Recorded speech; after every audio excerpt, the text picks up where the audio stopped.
Like this person's nose, this person's mouth. I personally designed a lot of the features of the portrait along with Miranda. I collaborated with the rest of the class on creating patterns for the backgrounds. There are 8 mural panels currently at the downtown library that represent the St. Ursula student body.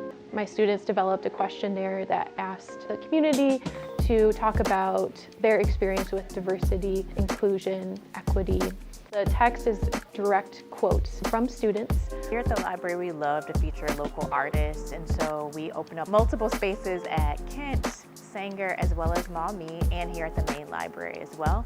And so we were reached out by St. Ursula Academy about being able to feature their We Are SUA project. And the more and more I read about it, I was like, we absolutely have to feature this project. Like, we love this feature, we want this feature represented. It was a really awesome experience to just work on the portraits, because that's my specialty as an artist. I love making portraits. I wanted to use like pictures of actual students, so it would represent more of the student body than it would just be from like my own head. It's an opportunity to have not only the community represented, but the youth voices represented, specifically around the topic of diversity and inclusion. We do have a very strong art program here at SUA.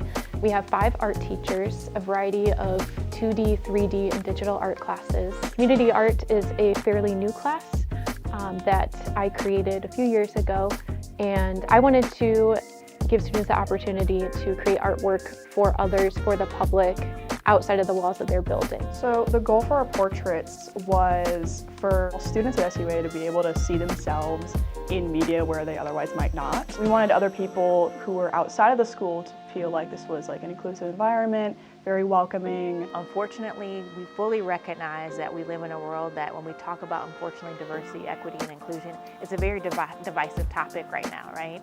So the notion that we're hearing from our youth about how no matter how the greater world, no matter how government or adults feel about it, they see themselves as one unified body that's diverse and exclusive, that they're going to speak up for one another. They're not going to let anyone tear each other down. They want people to be unique. They want people to be themselves. They want themselves to be authentic in every space that they're being in. Having our art in the library is a good feeling, because having this diverse artwork hanging up and having it be ours that we created is really a good feeling for showing the community what we do in this class.